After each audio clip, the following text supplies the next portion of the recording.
Yeah, without further ado, I'll cover what's new in 0.9.0. This is a pretty big release, a good number of possibly breaking changes, but there's a lot of things that we needed to deal with here. Obviously, the first thing I want to call out is that over 600 commits from 140 different contributors, and 82 of those are new contributors. This was a release that happened over about 4 weeks, I think. We meant to do 2 weeks, and then we had another 2 weeks of testing and bug fixes. So that's 20 new people per week that are contributing to vLLM, which is pretty crazy. We're really proud of that number. So obviously a really big thing is we upgraded from PyTorch to 2.7.0. Um, and with that, we now build for CUDA 12.8 by default. This was pretty important. This is necessary to support Blackwell.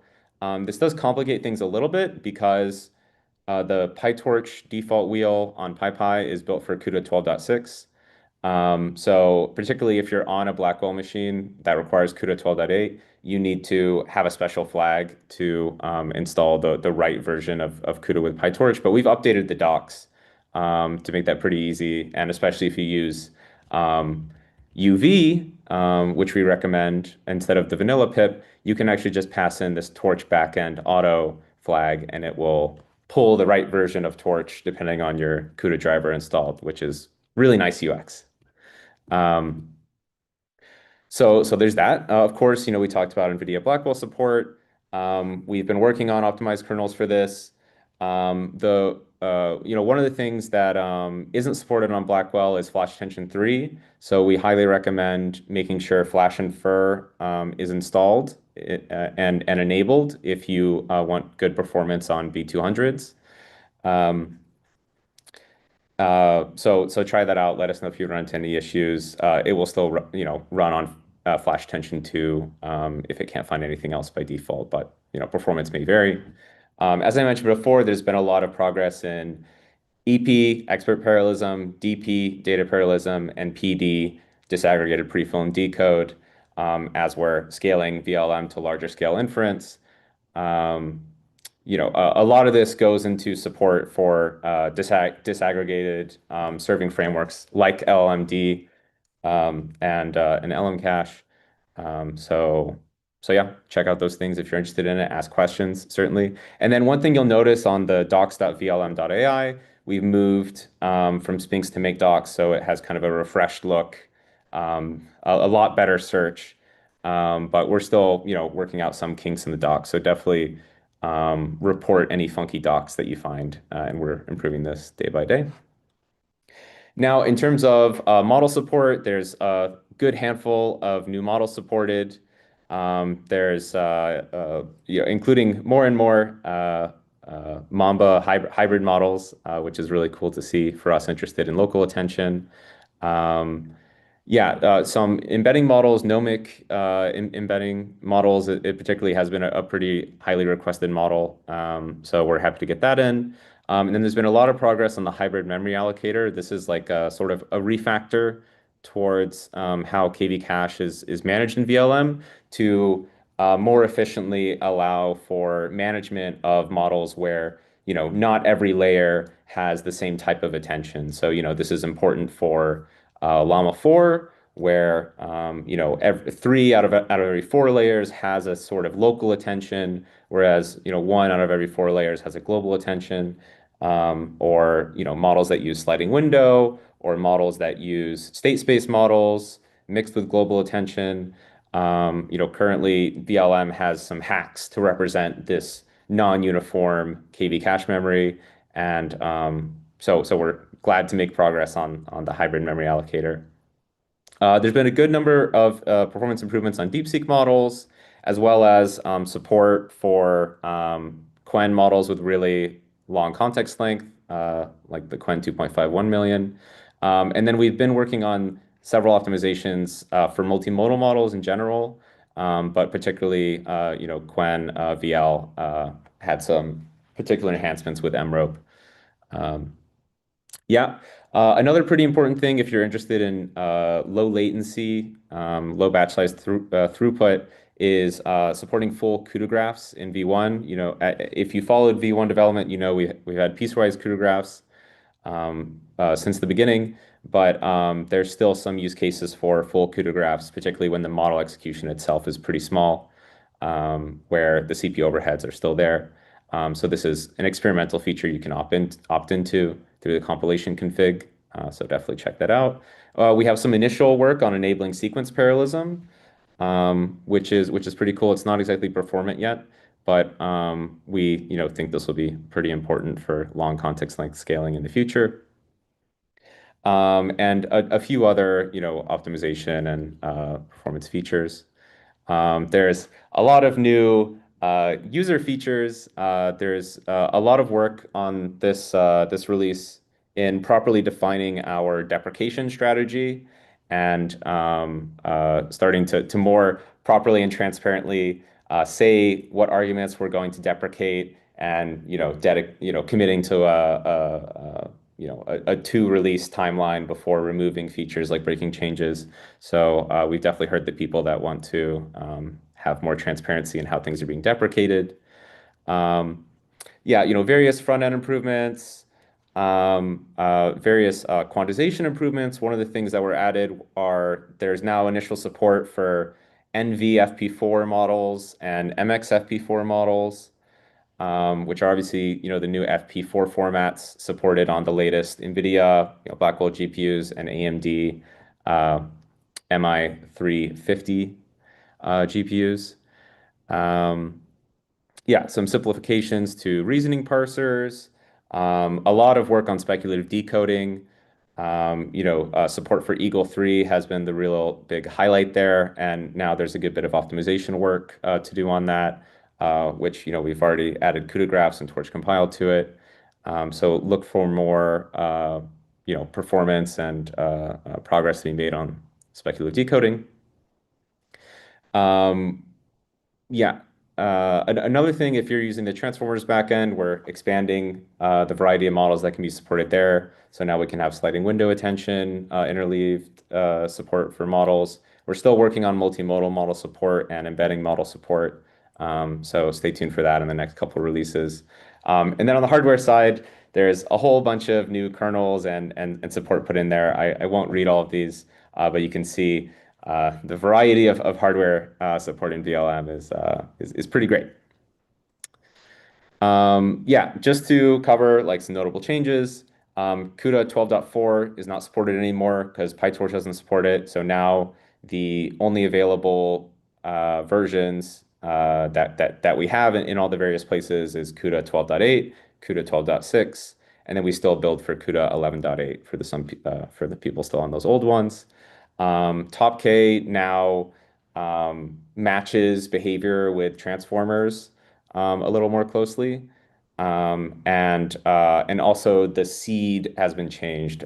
Before we kind of had a random uninitialized seed, but we got some feedback that we should have a sort of fixed seed that runs. So if you depend on that behavior, make sure to make note of the change here, and you can still override this by setting seed to none, I believe.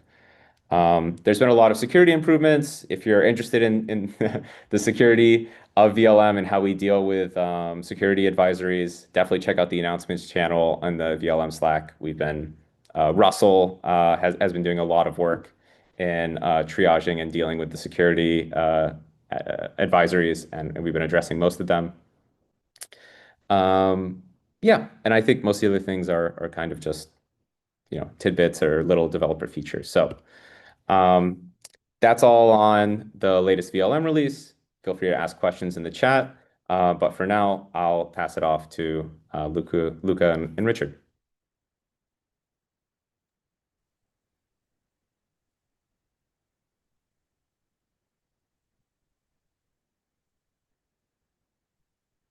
All right. Hi, everyone. I'm Richard. I'm a software engineer working on the PyTorch team at Meta. Luca's on the call. I'm going to start first. So today we're going to be talking about introduction to torch.compile and how it works with vLLM. So I'm going to give a quick intro to torch compile first, and then I'll discuss like how vLLM uses it. Torch compile is a just-in-time compiler for PyTorch code. So you can write a function. It uses torch ops. This one calls sine, cosine, and then adds the two numbers together. And you can slap the torch compile decorator on it, and it will just make your function go faster. There's a couple different ways to use it. You can decorate a function like this. You can also decorate an in module as so. You can compile the module and then just run it. So why use torch compile? Our value proposition is that torch compile offers you pretty good baseline performance to save you time from writing custom kernels. Given any specific model or a specific function, you could probably sit down for like hours, days, or weeks just writing a really fast kernel for it. But if you don't want to do that, and if you want something that gives you like really like 80 to 90% of the way there, like just use torch compile. Put torch compile in your code. It'll make your code run faster, like so that you don't have to invest a lot of time into actually making your code run faster. And some examples like are like on the left side, this was a Twitter post from some of the Hugging Face folks when they enabled torch compile on Gemma 3 and transformers. They saw like 60% speed up, which is great.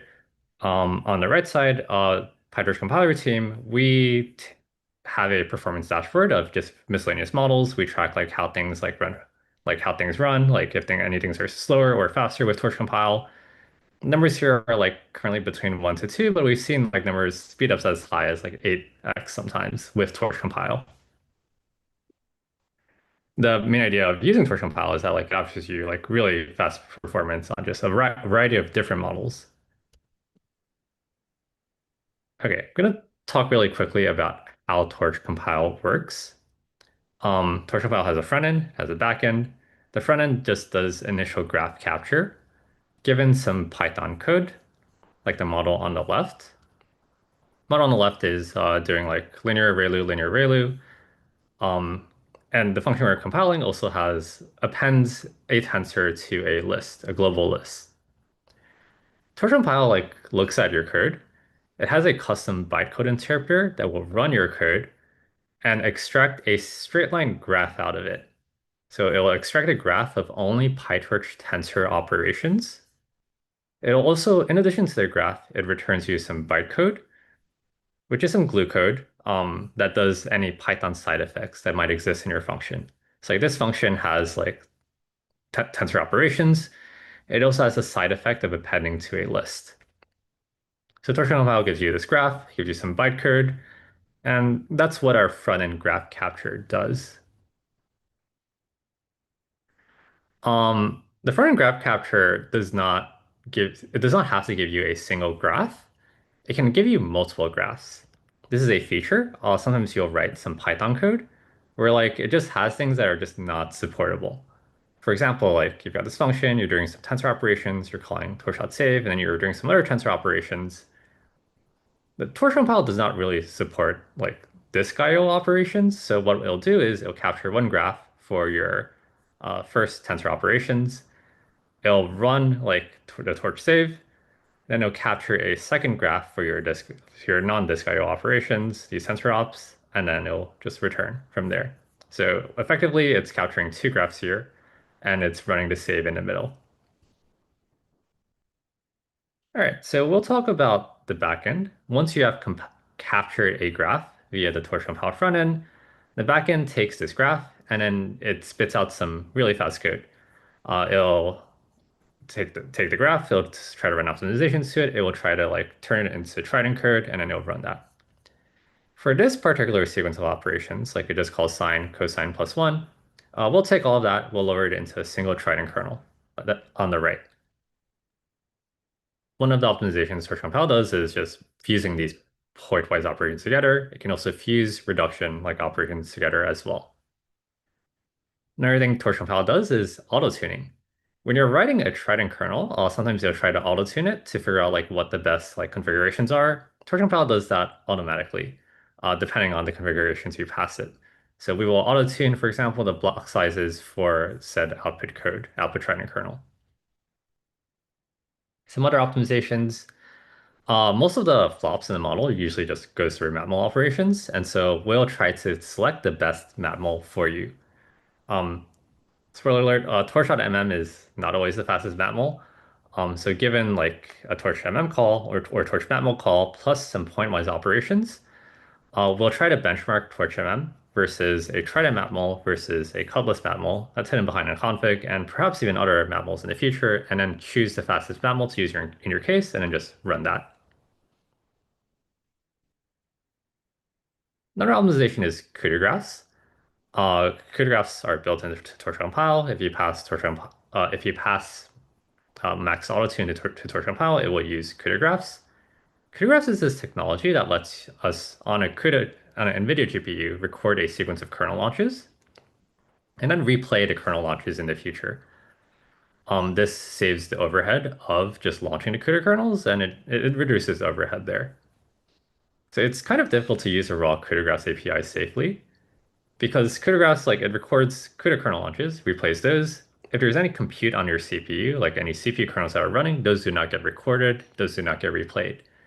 And so if you have like any CPU compute, like you can, it, and you're using the raw CUDA graphs API, it may result in silent incorrectness. Torch compile fixes that for you by just analyzing your code, figuring out if you have any like unsafe operations, and just like graph breaking when you do.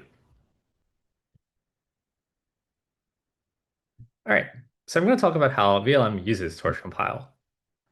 By default, vLLM uses torch compile. Torch compile is on by default in vLLM. You just like when you're vLLM serving a model like online, or if you're running it offline, torch compile is just on. You can pass -- enforce eager like in either of these to turn torch compile off. So this is a simple mental model for compilation. We'll talk about this in momentum model, and then I'll tell you how vLLM actually customizes this for its requirements. So it's a very simple model for compilation. You have some model, you have some example inputs. The compiler captures a graph. It runs some backend optimizations to a set graph, and that produces a compiled artifact. The first optimization vLLM specifically does is caching. So vLLM has requirements in that we want there to be no recompilations during model serving. Torch.compile is a just-in-time compiler. It can recompile. vLLM like has some code to make it so it does not recompile. The way this goes is like on a cold start, like when you're booting up a model on a like machine for the first time, vLLM will run the compile step, and it'll save your model like produced artifacts to a torch compile cache. On subsequent like on model serving time, like on this machine, on the first machine, it will just load up the artifact and it will run it. If you're spinning up multiple machines, new machines, and during cold start, if you copy paste the cache directory over, if the cache directory exists, then vLLM will try to read from the cache directory and reuse those cache artifacts. So this is really useful for like auto scaling use cases where you just got a server up. You got a server up, it goes down, it goes up, comes back down, and you might be using different machines. Like just make sure to copy paste the cache directory across the machines.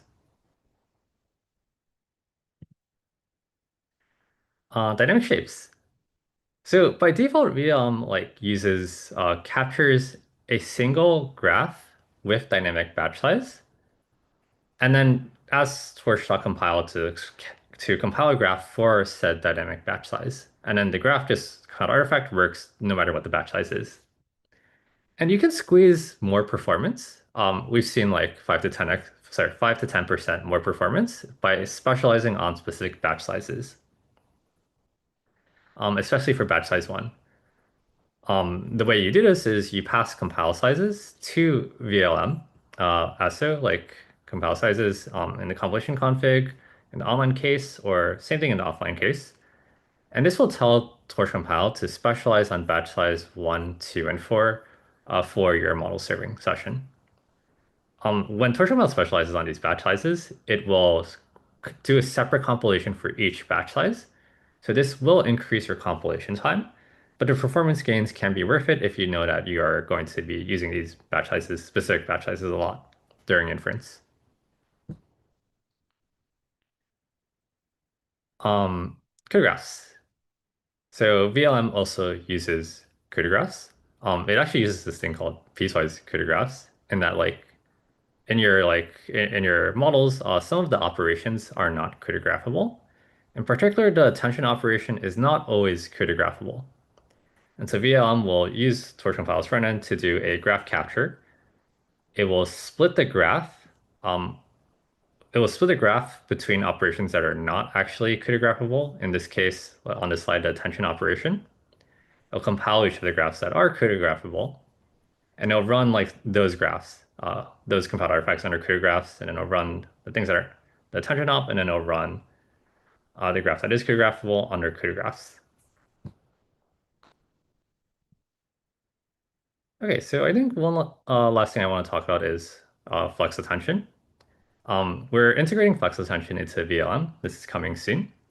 Flex attention is this API that lets you implement a bunch of attention variants really easily in a few lines of PyTorch code.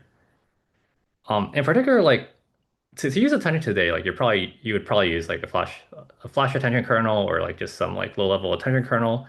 And if you want to like customize this attention kernel by adding things like an alibi bias, you sort of need to copy paste the whole kernel, like tweak it to like have your like special attention logic, and then compile it, or just use Trident to actually run it. And flex attention is this API that makes it so that that entire process is just handled by the compiler. As an example, if you wanted to do your standard bidirectional attention, you can just call flex attention, and you pass it this no-op score mod. If you want to do some relative position encodings, you can just add it to your score mod function, pass it in, and behind the scenes, torch.compile uses like the function you passed into flex attention. It'll convert it into like some Trident code, and it'll straight up just lower it into a Trident template for flash attention to actually make it run fast. All right, that's all for me. Luca's going to be up next. All right, can you all see my screen all right? Yep. Perfect. Thanks. So yeah, thanks Richard for the great overview of Torch Compile and how we use in vLLM. And I'm going to speak very briefly about how we use custom Torch Compile passes. And I'm going to dive really deep, so I just want to give a quick overview first. I'm going to talk about why we use custom Torch Compile passes. Then I'll talk a little bit about how we implemented them and how they work. And then we all care about performance here, right? So talk about the performance we gain from it. And then finally, talk a little bit more about the general status of torch compile passes, of custom torch compile passes in vLLM. So why do we want custom passes? We know about this performance simplicity trade-off in vLLM, right? So we have these model definitions that are very declarative and expressive. So when model writers write a new model definition, they care about what's in the model, like what it does, not how to achieve that, right? So we want them to be simple and just express what the model is doing step by step. On the other hand, vLLM users want maximum performance, right, at all costs. So these things can be at odds sometimes. Sometimes the best performance can only be achieved by breaking abstractions and making model definitions more complex, and we don't want to do that. So instead, we can achieve both of these things, both simple model definitions and maximum performance, using Torch Compile. And that's done with the graph capture, right? So Richard explained this. We kind of capture the model execution end to end into a linear graph. So all the abstractions are gone. So we can use any abstractions that we want to make things simple. And then the end still get kind of a linear graph where things going across abstractions can still be optimized and get better performance. So why do we need custom passes in Torch Compile? Sometimes we have custom kernels and we want to do graph transformations on them. And then sometimes we want to do additional optimizations that are not yet or not present in Torch Inductor. So let's look at a quick Llama model capture example and then see how a custom pass can improve performance. So on the left, we have a condensed version of the Llama model definition. So this is pretty much what you can find in llama.py in the vLLM / I think model executor. I've omitted a few things so you can see the kind of some of these things that are constructed on the left are missing a bunch of lines for config. I've omitted some control flow. I've omitted a little bit of pipeline parallelism support. But in general, right, like a Llama model consists of a bunch of Llama decoder layers, and a Llama decoder layers consist of an attention, an MLP, and an RMS norm. And then the MLP and attention are seen above. Um, right? So we have this and it looks really nice. It has all the abstractions so that we don't have to repeat ourselves. So everything makes sense. And then when we trace this with Dynamo, with the front end of Torch Compile, we get this graph that we see on the right, right? So all the control flow on the left, all of the kind of classes, function calls, all of that goes away. And all the CPU overhead goes away. So we have kind of like a linear efficient graph on the right. And then all these operations can also get fused. So in the end, we get efficient code. But what if there are custom kernels involved, right? So let's say for RMS norm and for CLU and for quantization, we might have some custom kernels. And those torch compiled cannot just automatically fuse because it doesn't understand them natively. So instead, we use custom passes for that. And let's look at the example I mentioned. So fusing the CELU and mol operation, the activation function, with a quantize operation following it, right? So on the left, inside the MLP definition, we can see inside the forward function that after the activation function, we execute a down projection. And if this down projection is quantized, it consists of one quantize and then a linear layer, right? And the quantize is a pretty element-wise operation, so it's very memory bound. A CELU and mol activation function is pretty memory bound. So ideally, you want to fuse them, them at the same time, and reduce the cost and increase the performance, right? We could do this by changing the model definition, but by that we would have to modify the abstractions that we use and change the model definition, and we don't want to do that, right? So on the right, we see the trace graph, and we can see that these operations are just, a list of torch and some custom operations. And so the way we fuse them is in a custom pass, we use something called a pattern matcher. So pattern matcher in Inductor is this really nice utility that basically lets you register a pattern and a replacement. So in this case, we register a pattern where a CELU and mol call to the custom kernel is followed by a call to the static scaled FBA quant kernel. And then the replacement consists of a call to a CELU and mol quant kernel, which performs both operations at the same time. And the really nice thing about the pattern matcher is that we can register both the pattern and the replacement as regular Python functions, and they get traced in kind of basically the same way as the regular model and function gets traced in Torch compile with fake tensors, and then they produce FX graphs, and those produce FX patterns, which then can easily do pattern match and replacement on the FX graph. So the performance improvements can be pretty decent here. So we're looking at Llama 405B, quantized to FP8 on 8 MI300s.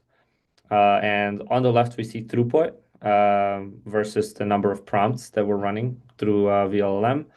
On the right, we just see kind of the speed up between the fused and unfused code. So there's three columns here, right, for each number of prompts. The default, the blue one, that's using Torch compile without using custom kernels. The red one is Torch compile with using custom kernels, but without this custom fusion.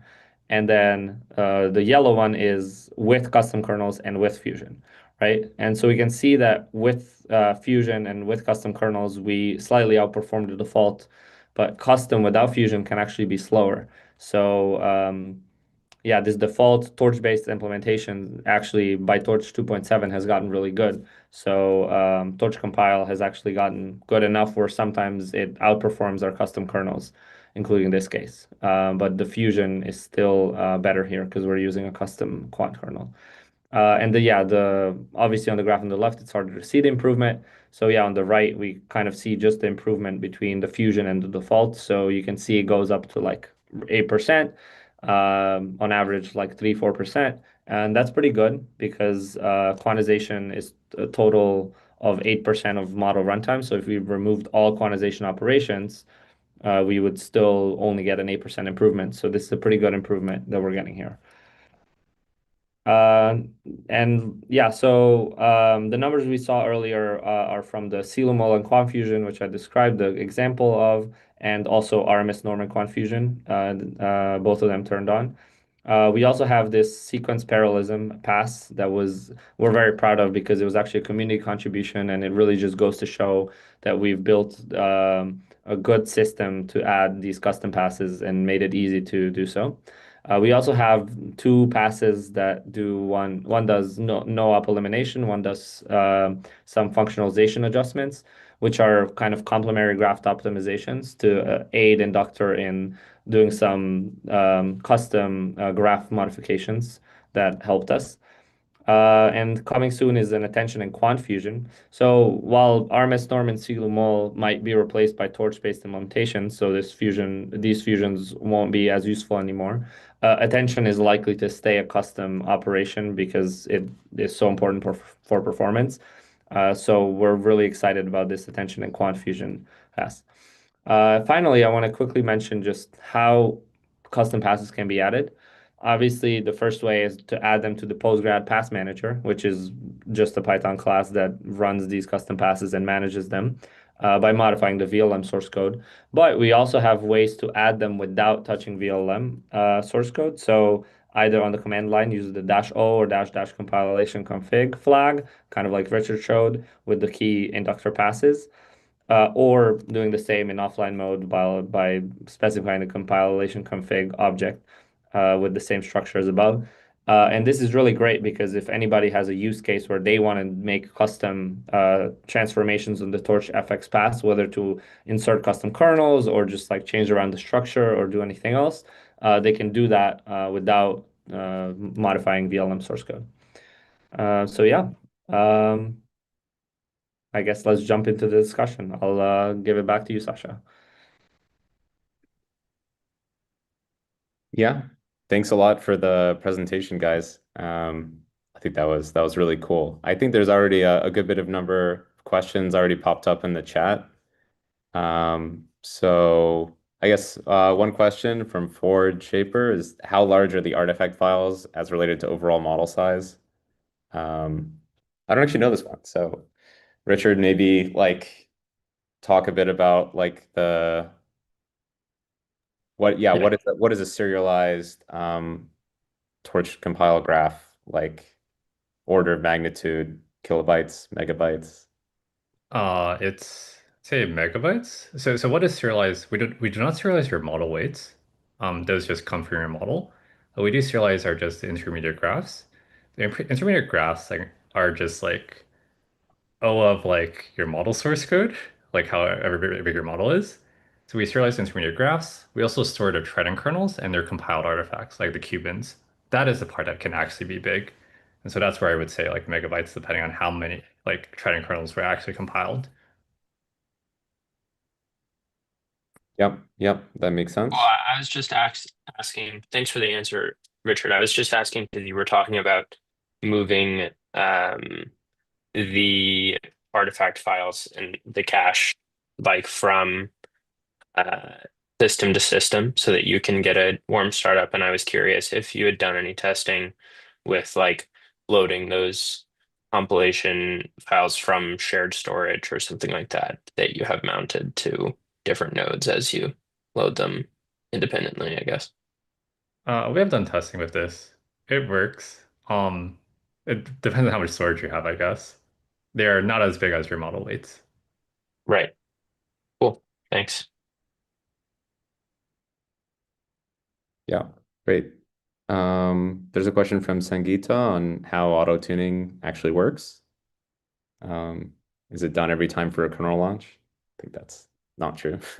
Yeah, there's two types of auto tuning. Like the there are some heuristics for whether we do it at compile time or at runtime.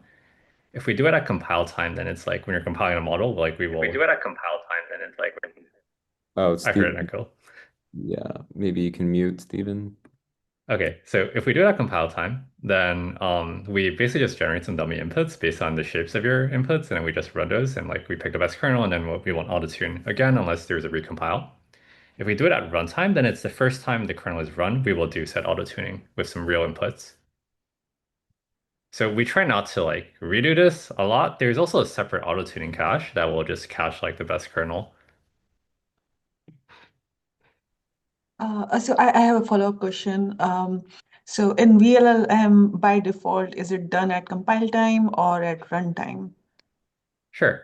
VLM, sorry, it's a mix of both. Sorry, let me walk that back. When VLM does the model like warm ups, the model bring up and warm up on a cold start, it actually does some running of sample inputs with your model, and that's when the auto tuning will happen. During model serving, there is no compilation, there is no auto tuning. So how that it will work if inputs are changing, right? So with different requests, number of prompts is changing, and the size of the sequence length is changing, then how Sure. that will scale? Yeah, torch.compile auto tunes with like the first size you give it, which is not always the best size to like run on. Mhm. So there are performance opportunities to specify like static like shapes. Like you would specify exactly what batch size you're using, and then Mm. torch compile like, can give you a really fast auto-tune kernel for said batch size.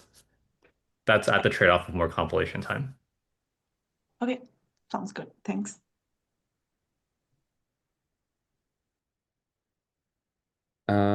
Yeah, there's a question from Pratik on, are there heuristics that we can follow that allow us to determine if a given tensor operation is compute bound or memory bound?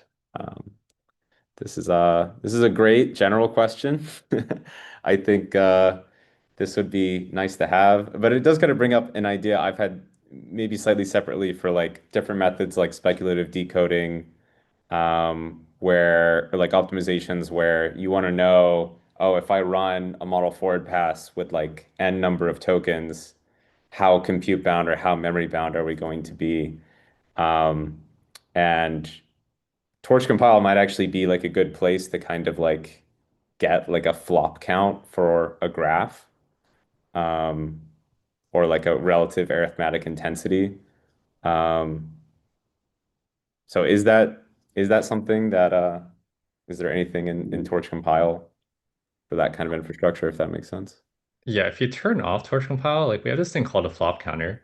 Like it's somewhere in torch.utils. It's like torch.utils.flop counter, and it's a context manager. You put it there, it'll tell you how many flops your operations took. I don't know if that answers the question though. Yeah, Like yeah. I I mean, like, so yeah, we you could probably build something to Pratik, that you know you take like how many gigabytes your model is and probably KV cache and get the number of flops from Torch and you know make an arithmetic intensity, you know, If I flop. can just add something, I just want to take a step back because I know we have a lot of people on this call, and not everybody might be like as in the weeds in terms of this. When Michael says arithmetic intensity, that's basically the ratio of computation to memory operations. And the higher the arithmetic intensity, that means you're doing more for every memory load, and that's generally better because you want like you're limited in terms of like the computation you want to do. Like if you're serving an LLM, like there's a certain amount of computation that you want to do. So you want to reduce kind of the memory that you're doing during that. And then taking even another step back, like usually on new hardware there's a lot more flops, so like compute operation capability, right, per second, than there is bandwidth, so memory capability. So I think for me, kind of like a very simple, kind of common sense approach is just if something is element wise, so if you're just like processing a tensor, like one element at a time, usually that's going to be memory bound because you're doing like roughly the same amount of memory and computation, and there's a lot less memory capability than computation. And then something like attention or a gem, right? It has a lot more compute than memory, so it'll be more often compute bound. But for that, you need kind of like similar shapes. Like if you have a matrix multiplication, but one of the matrices is really thin, or maybe even just a vector, then again, you go back to kind of like similar amount of memory and compute. That's like a very high level explanation of that. Hope that helps But I think also like what Michael's talking about, directly measuring this would definitely be helpful because a lot of times we kind of make these like guesses and until you measure, it's hard to know. Yeah, thanks. That's exactly what I was looking for. Yeah, I think we could definitely actually use some of these heuristics to have better defaults in vLLM, like with respect to like default chunk prefill size and things like this. Yeah, so interesting thought. Yeah, are there any other questions from folks that want to come off mute or in the chat? Yeah, I wanted to know exactly how Inductor, has a library of kernel templates and sort of um, how it goes about sort of building the candidate kernels and code genning it. Can you comment on that? Like, does it have, is it only as good as these pre-templates that have been uh, provided to it? Yeah, most of the performance from Inductor is not from the templates. Like we do have templates for things like attention. We have templates for things where like we will try to pattern match like a sequence of ops that looks like attention into being attention. That's not where most of the performance comes from. Inductor will just like given like point-wise operation, most of the performance comes from Fusion. Given like point-wise operations, Inductor takes the graph. It has this separate like scheduling and cogen phase, but where it will take the point-wise operations and it will just straight up generate a Trident kernel for you. Like if you're just doing point-wise operations, you can just imagine Inductor reading through them one by one and just generating like the corresponding Trident, like the corresponding TL operation for it into a Trident kernel. Something similar happens with reductions, but I'm not as clear on what happens there. Yeah, I mean, some of our experimentation found that, I mean, maybe we weren't doing it very optimally, but the torch.compile based fusion actually um, did better than custom Triton fully fused kernels. So would Yeah. be nice to have some tools to sort of investigate that in more detail. Yeah, so if you do torch logs equals output code, that's an environment variable. It will just dump out the Trident kernel that Inductor produced, and then you Yeah, can just stare at that. we did look at it, and I think one of the things there we noticed is that it leverages sort of overlapping computation and communication, I see. which is, I think, a cool optimization. It's not completely aware. I was not aware that Inductor did that, but that is cool. I agree. I mean, I've seen things related to streams and things, so still learning. Sorry. I guess, yeah, I'm actually curious on this, Richard, for the like fusing element-wise onto matmals. Is that something that happens, or is it more common that it'll just dispatch the matmal to like kublas or whatever, and then do the element-wise all fused in one kernel after that? Yeah. By default, like if you do not pass torch compile any settings, like and also by default in vLLM, like it will just do the mapmul like in kublas and then element wise separately because it's not always profitable to fuse them.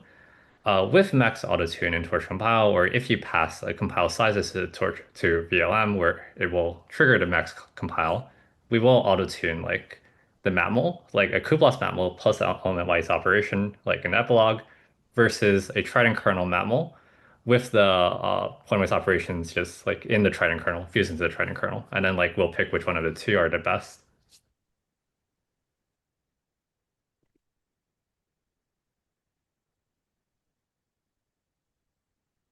Yeah, interesting. Are there good docs that sort of describe what you just sort of say? I mean, I got the last part about Yep.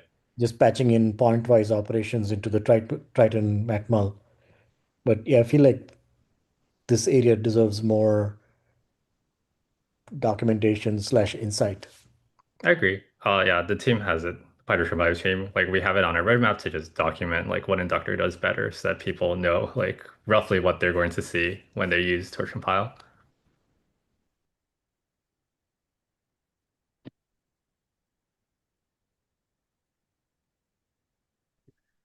There's a new question from Chris.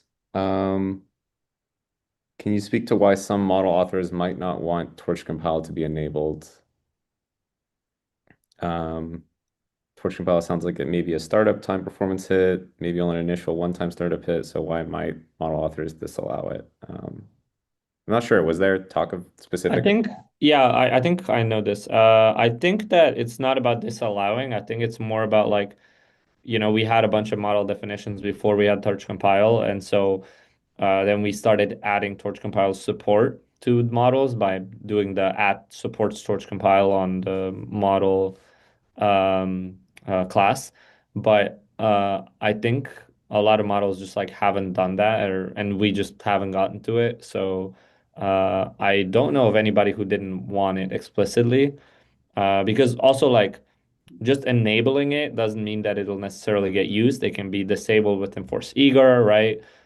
So if somebody really doesn't want that like startup time hit that you describe, which I agree, right? There is some hit with compilation.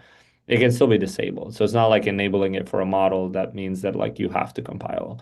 Um, but I think it's mostly just people haven't added support because different models, like our add supports Torch Compile decorator will try to detect like the batching dimension and make it dynamic and all that. And that detection code doesn't necessarily support our models. I actually don't remember, Michael, you might know this about what the multimodal support is for Torch Compile, but I think that might not be supported. So I think it's just like support hasn't been added rather than like disabled, if that makes sense.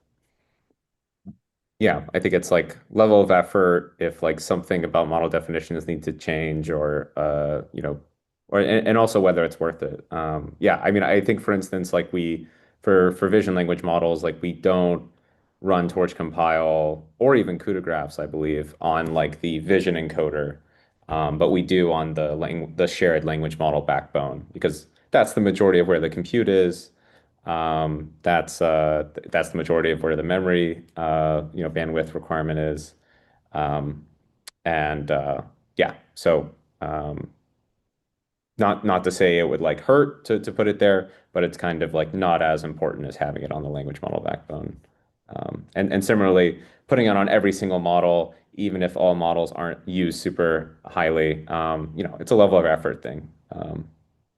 Could be a good first issue to try and add some model to support torch compile that doesn't currently. Another thing is, I think there's some initial Cutlass code generation also now supported. So, do you expect to use more Cutlass code gen in future? Is there a roadmap for that?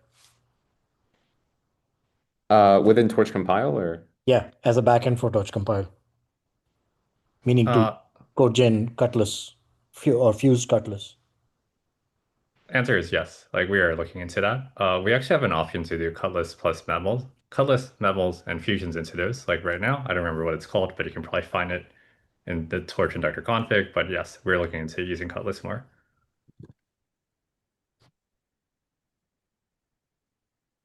yeah, I think I saw some of this for like the MX FP formats and stuff that you're messing with in Torch.io. Um, so yeah, hopefully the Python Qt DSL is useful for that. Okay, well, we're basically at time, so we'll just close things off here. Thanks for all the questions, and feel free to catch us in the Slack, vLLM Slack afterwards. As always, if you want to get involved with VLM more, we encourage you to contribute, to make comments on PRs or issues that interest you. Your feedback directly helps us know what are the most important issues to work on. Um, and of course, as always, give us feedback, let us know both within the VLM project or in office hours, how things are working for you, how can we accommodate you better. Join the Slack, it's very active, tons of people there. And of course, if you want to work on VLM or other open source projects, we're hiring at Red Hat and other places to have more people working on this. So thanks a lot, and we'll see you at the next one on in June. Yeah. And yeah, feel free to reach out to both me or Richard or Michael or anybody in the vLLM stack. We also have a hashtag sig-torch.compile Slack channel. So definitely feel free to ask questions there as well. Yeah. Okay. Great. Thanks, everybody. Have a good week.